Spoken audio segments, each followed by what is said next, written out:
ರಾಜ್ಯದ ಅತ್ಯಂತ ಹಿರಿಯ ನಾಯಕರಲ್ಲಿ ಒಬ್ಬರಾಗಿದ್ದಂಥ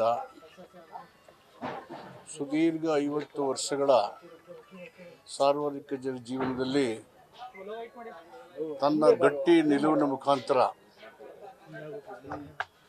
ಪ್ರಭಾವ ಬೀರಿದಂಥ ರಾಜ್ಯ ನಾಯಕರು ಅವರ ಅಗಲಿಕೆ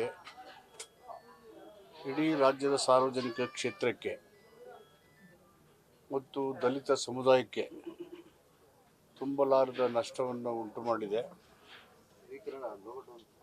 ಅವರು ಪ್ರತಿಪಾದನೆ ಮಾಡಿದಂಥ ತತ್ವ ಸಿದ್ಧಾಂತದಲ್ಲಿ ರಾಜಕೀಯ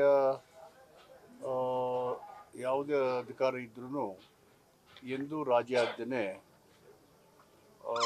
ಅವರು ಸಾರ್ವಜನಿಕ ಜೀವನದಲ್ಲಿ ಆನೆ ನಡೆದದ್ದೇ ದಾರಿ ಅನ್ನೋ ನಿಟ್ಟಿನಲ್ಲಿ 50 ವರ್ಷಗಳ ಸುದೀರ್ಘವಾದಂಥ ಸೇವೆಯನ್ನು ರಾಜ್ಯಕ್ಕೆ ಸಲ್ಲಿಸಿದ್ದಾರೆ.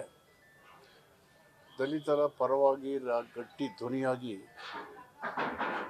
ಎಲ್ಲ ಕಡೆ ಪ್ರತಿರೋಧಿಸುವಂತೆ ಅವರ ಪ್ರಭಾವವನ್ನು ಬೀರಿದರು. ಇಂದು ಅವರು ನಮ್ಮನ್ನು ಅಗಲಿರ್ತಕ್ಕಂಥದ್ದು ಅತ್ಯಂತ ದುಃಖದ ಸಂಗತಿ. ಅವರ ಅಗಲಿಕೆ ಇಂದ ಉಂಟಾದಂಥ ಆ ನಾಯಕತ್ವದ ಕೊರತೆಯನ್ನು ಯಾರಿಂದಲೂ ತುಂಬಲಿಕ್ಕೆ ಸಾಧ್ಯ ಇಲ್ಲ. ಅಂಥ ಒಬ್ಬ ಧೀಮಂತ ನಾಯಕನನ್ನು ಕಳ್ಕೊಂಡು ಸಾರ್ವಜನಿಕ ಕ್ಷೇತ್ರ ತುಂಬಲಾರದ ನಷ್ಟ ಅನುಭವಿಸ್ತಾ ಇದೆ. ವಿಶೇಷವಾಗಿ ದಲಿತರ ಪರವಾದಂಥ ಗಟ್ಟಿ ಧ್ವನಿಯಿದ್ದು ನಿಶ್ಶಬ್ದವಾಗಿರ್ತಕ್ಕಂಥದ್ದು ಸಹಿಸಲಾಗದ ದುಃಖದ ಸಂಗತಿ.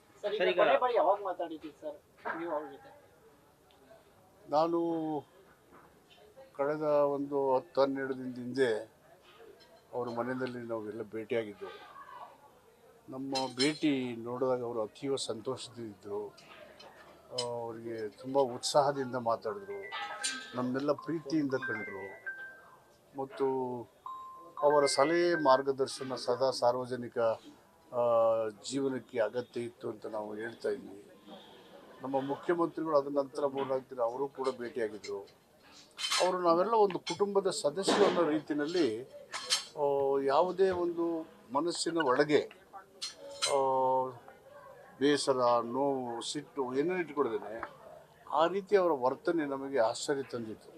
ನಾವು ಭೇಟಿ ಮಾಡಿದಾಗ ಅಷ್ಟು ಲವಲವಿಕೆಯಿಂದ, ಅಷ್ಟು ಪ್ರೀತಿಯಿಂದ, ಅಷ್ಟು ವಾತ್ಸಲ್ಯದಿಂದ ನಾವು ಮಾತಾಡಿದ್ರು. ನಿನ್ನೆ ನಾನು ಅವರು ನೋಡೋದಕ್ಕೆ ಮಾತಾಡೋದಕ್ಕೆ ಅಂತ ಮಣಿಪಾಲ್ ಆಸ್ಪತ್ರೆ ಬೆಂಗಳೂರಿಗೆ ಹೋಗಿದ್ದೆ. ಆಗ ಅವರು ಮಾತಾಡೋ ಪರಿಸ್ಥಿತಿ ಇಲ್ಲ. ಕುಟುಂಬದ ಚರ್ಚೆಯಲ್ಲಿ ಸುಮಾರು 2-3 ಗಂಟೆ ಇದ್ದು ಚರ್ಚೆ ಮಾಡಿದ್ವಿ. ಮುಖ್ಯಮಂತ್ರಿಗಳು ಕೂಡ ಹೇಳಿದರು, ಉನ್ನತ ಹೆಚ್ಚಿನ ಚಿಕಿತ್ಸೆ ಬೇಕಿದ್ದರೆ ದೇಶದ ಯಾವುದೇ ಭಾಗ ಇರಲಿ ಪ್ರಪಂಚದಲ್ಲಿ ಕೊಡಿಸೋಣ ಅಂತ ಹೇಳಿದರು. ಬಟ್ ಅಲ್ಲಿ ಅದು ಒಂದು ಉತ್ತಮವಾದಂಥ ಸೂಪರ್ ಸ್ಪೆಷಲೈಸ್ಡ್ ಹಾಸ್ಪಿಟ್ಲ್ ಇದ್ದಿದ್ದರಿಂದ ಎಲ್ಲ ಪ್ರಯತ್ನಗಳನ್ನು ಮಾಡಿದ್ರು. ಕೊನೆಯದಾಗಿ ಬಹು ಅಂಗಾಂಗಗಳ ವೈಫಲ್ಯದಿಂದ ಅವರನ್ನು ಉಳಿಸ್ಕೊಳ್ಳೋಕ್ಕೆ ಸಾಧ್ಯ ಆಗಲಿಲ್ಲ.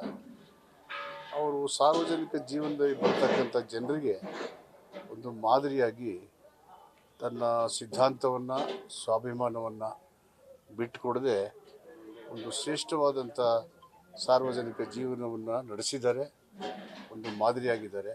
ಅವರ ಅಗಲಿಕೆ ಅವರ ಅಭಿಮಾನಿಗಳಿಗೆ ಮತ್ತು ಕುಟುಂಬದ ಸದಸ್ಯರಿಗೆ, ನಮ್ಮೆಲ್ಲರಿಗೆ ಒಂದು ಭರಿಸೋರ ನಿಧನದ ಆಘಾತವನ್ನು ಭರಿಸುವ ಶಕ್ತಿ ನೀಡಲಿ ಅಂತ ಹೇಳಲಿಕ್ಕೆ ಬಯಸ್ತೀನಿ.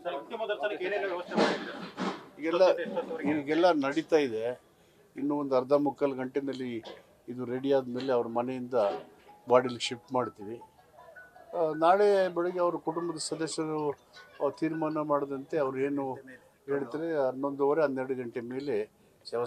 ರಾಜ್ಯ ಮುಖ್ಯಮಂತ್ರಿಗಳು ಮಲ್ಲಿಕಾರ್ಜುನ ಖರ್ಗೆಜಿಯವರು, ಭಾಳಷ್ಟು ಜನ ನಾಯಕರು ಇಲ್ಲಿ ಬರ್ತಾರೆ. ಅವರ ಅಂತ್ಯಕ್ರಿಯೆಯನ್ನು ನಾಳೆ 11:30-12 ಗಂಟೆ ಮೇಲೆ ಮಾಡ್ತಾರೆ. ನ್ಯೂಸ್ ಫಸ್ಟ್ ನಿರ್ಭೀತಿಯಿಂದ ನಿಮ್ಮ ಪರವಾಗಿ.